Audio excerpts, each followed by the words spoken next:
Hey everyone, and welcome back for another deep dive. Today, we're going way back to explore education in colonial India. Ooh, exciting. I know, right? We're going to look at how the British Raj changed how people learned in India. And get this, we'll also see how Indian thinkers pushed back. You make it sound like there were some surprises along the way. Oh, there definitely were. It wasn't just the British imposing their system. It was way more complicated than that. I think clashes of totally different ways of thinking about education, like what counts as knowledge even. It really makes you realize that there were these two worlds colliding. You had the British with their ideas of civilizing, and then you had India with its own rich traditions and knowledge systems. Okay, so let's dive right into that clash. We hear a lot about this civilizing mission, but what did that look like when it came to actually educating people? Well, in the beginning, there was this movement called Orientalism. Okay, Orientalist. Yeah, think about scholars like William Jones, who was fascinated by ancient Indian languages and texts, Sanskrit especially. These Orientalists, they believed that India's golden age was in its past. So they weren't about forcing British education on everyone. No, not exactly. They thought the best way to understand India was through its traditional learning. Pretty interesting, huh? Definitely a twist I wasn't expecting. Yeah. So how did that play out in reality? Well, Orientalism led to places like the Calcutta Madrasa and the Benares Sanskrit College popping up. And what went on in these colleges? They focused on, traditional Islamic and Hindu learning, Sanskrit, Persian, Islamic law. That was their bread and butter. Wow, so for a while it sounds like there was some real intellectual exchange going on. But something tells me it didn't last. You're right, it didn't. Things started to shift, and a new view emerged, Anglicism. People like James Mill, a Scottish philosopher, he was a big proponent of this. And he had very strong opinions about what was considered real knowledge. Strong opinion. Oh yeah, he straight up called Oriental learning non-serious. Ouch. Okay, so what did this Anglicism crowd want instead? Well, they were all about Western knowledge, science, practical stuff, anything they thought would bring progress. For them, it wasn't about appreciating India's history. It was about preparing Indians for a future under British rule. So basically they were shifting the focus from old texts to what they considered useful skills. But I'm guessing it wasn't just about intellectual debate. I bet there were some economic reasons behind this too, right? You're spot on. Remember, the East India Company, the ones calling the shots. Those guys weren't exactly known for their charity work, were they? Nope, not at all. They saw Western education as a way to create a whole class of Indians who'd help them run things and, even better, buy their products. Okay, that makes sense. So how did this whole shift from Orientalism to Anglicism actually happen? Did they just shut down all the madrasas and Sanskrit colleges? Not overnight, no. But there was this major turning point. This guy, Thomas Babington Macaulay, he really changed the game. In 1835, he just ripped into Oriental learning, even said something like, a single shelf of European books was worth more than all the literature in India and Arabia combined. You can almost picture the Orientalists' jaws dropping. But did his words actually have any real impact? Big time. His arguments, people called it Macaulay's Minute, basically paved the way for the English Education Act of 1835. And that made English the official language for education. Wow, so in a few decades, it went from embracing traditional learning to English is king. What happened to all the students and teachers from that old system? Did they just vanish? That's a great question, and it takes us to another fascinating part of the story, the pathshalas. Pathshalas, what are those? Basically, they were traditional elementary schools all over India, super flexible, super community-based. Think classes under a tree, in a shop, even someone's house. No fees, no set curriculum, no exams. Sounds pretty chill and very personalized. It was. This system made it possible for even poor kids to learn because they could fit it around work and family stuff. There's this report from William Adam, early 1830s, and it says there were more than 100,000 pathshalas in Bengal and Bihar alone. 100,000. Those must have been vital for a lot of people. Mm. So what happened when the British decided English was the way to go? Initially, they didn't really care about the pathshalas. They were too busy setting up their English schools and colleges. But as they took over more and more of India, well, they started seeing the pathshalas as both useful and kind of a problem. Yeah, you can't just ignore something that big. How did they try to deal with it? They figured they could improve the pathshalas by bringing them under their control. Uh-oh. I have a feeling this improvement isn't going to be great for the pathshalas. Yeah, you're right. So they started giving money to pathshalas if they agreed to, like teach a standard curriculum, use textbooks, and have a timetable. And then they'd send inspectors to make sure they were following the rules. Sounds reasonable on the surface, right? Maybe, but I'm guessing it backfired. Totally. Some pathshalas adapted okay, maybe even did well, but a lot of them really struggled. All those rules took away the very thing that made them special, their flexibility and all that textbook and testing stuff. It just made it harder for poor kids to go. So their attempts to improve the pathshalas actually made them worse for the very people they were supposed to help. Exactly. And that's just one example of how these two educational philosophies clashed. It had some major consequences for everyday people in India. It really shows how education is never neutral, huh? It's always tied up with power and who gets to decide what's important. Absolutely. Which brings us to another really important part of this whole story, Indian thinkers who started speaking up for an education system that actually met their needs. Okay, this is where figures like Gandhi and Tagore enter the scene, right? I'm super curious to hear their take on all this. Yeah. They had some serious critiques of the colonial system and offered some really interesting alternatives. But maybe we should save that discussion for the next part of our deep dive. Do you have any questions about what we've covered so far? Actually, I do. The British clearly had their own agenda when it came to promoting Western education. But did any of them genuinely think they were actually helping people in India? That's a tough one. Historians still debate that. Some say people like Macaulay really did believe Western knowledge was superior and would make India a better place. But others say it was all about making their rule seem justified. Like, we're just here to help you poor folks. The truth is, it was probably a mix of both. It just makes me wonder how Indians at the time saw all this. Did they think it was helpful or just another way of imposing British culture? Another great question. I think it's safe to say there were a lot of different reactions. Some saw Western education as a way to get ahead, but others saw it as a threat to their own traditions. And that tension between embracing the West and pushing back, that's going to be a major theme as we move forward in our discussion. This is already so fascinating. I can't wait to dive into that next chapter. But for now, we'll have to pause our journey here. So remember how we were talking about those Indian thinkers who started pushing back against the British education system? Yeah, it felt like things were about to get really interesting. They didn't just criticize, they actually tried to create whole new models of education, something that fit their vision for India. That's amazing.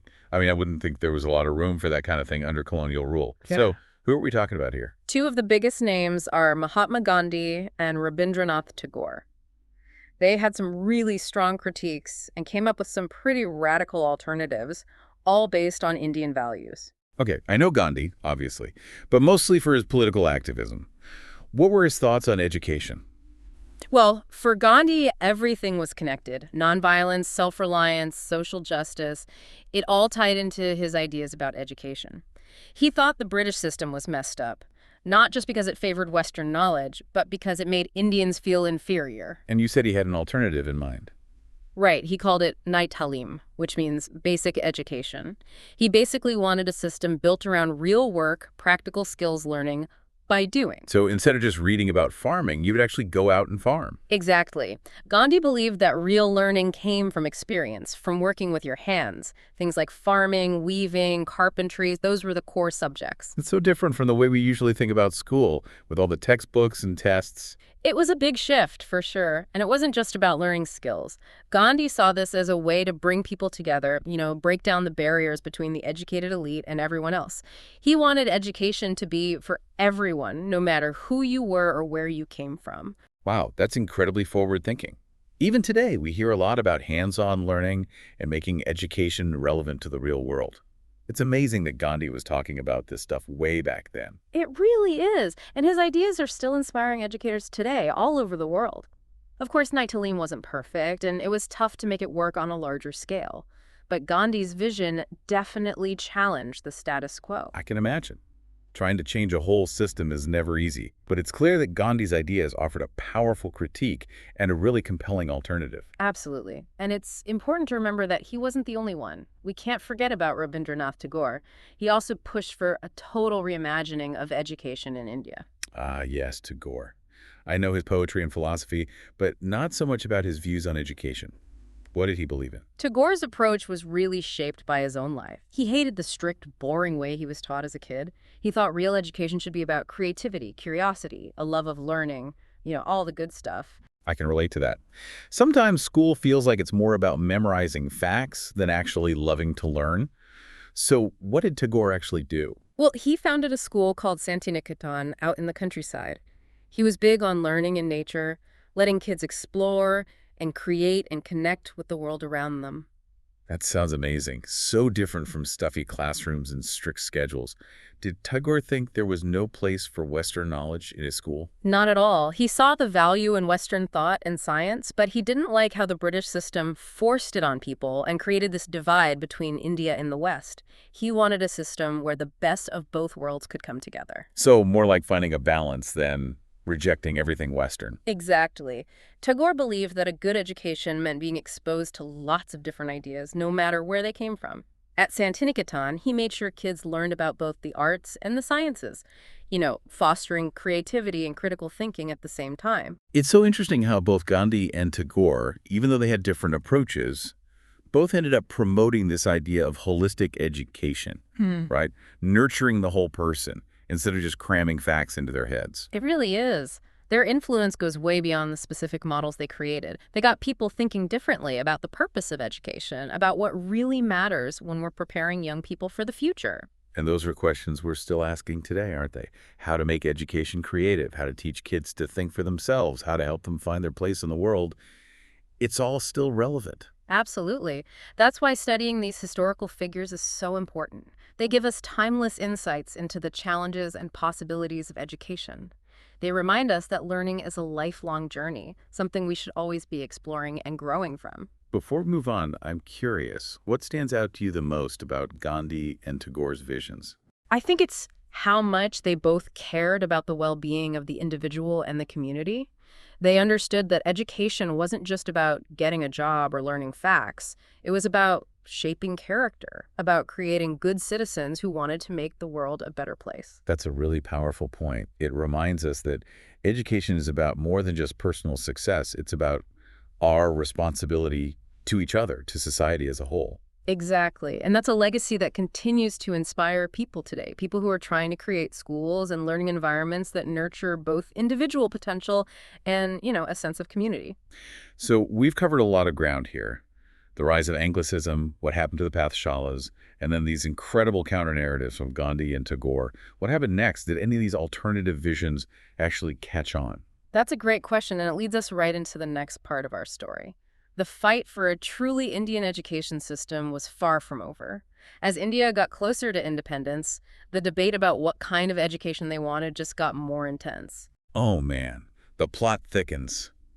Sounds like things are about to get even more dramatic. Can't wait to hear what happens next. All right, deep divers, welcome back. We've been through a lot, haven't we? Orientalism, Anglicism, Pathshalas, Gandhi, Tagore. It's been quite a journey through the ups and downs of education in colonial India. It really has. It shows you just how much education was at the heart of all the changes happening then. I mean, it was a battleground for ideas, a struggle to define what progress even meant. And now we're getting to the point where India is on the verge of independence. So what happens to all these different ideas about education? Do any of these alternative models actually take hold? Well, things are never simple, right? I mean, the British system was pretty deeply rooted by then, and English was still seen as super important. But the ideas of those reformers like Gandhi and Tagore, they definitely made a difference. So it wasn't like a total overnight revolution, but more of a gradual shift. Yeah, exactly. People realized that just copying the British system wouldn't work for a newly independent India. The challenge was to build something modern but also true to Indian values. Something that could prepare people for a changing world without erasing their own culture. That sounds like a tough balancing act. What were some of the big issues that came up? One of the biggest was language. A lot of people pushed for education in regional languages, especially for those who didn't have access under the British system. It made sense, right? Learning in your own language opens up so many doors. Yeah, but wouldn't that also limit people's opportunities, especially with English being so important globally? That was the debate, and it's still going on today. Some people said a strong foundation in your mother tongue is crucial for how you learn and who you are, and you can always learn English later. Others said English from the start is essential if you want to compete in a globalized world. It sounds like a really complex issue with no easy answers. Mm. What about the actual stuff they were teaching, the curriculum?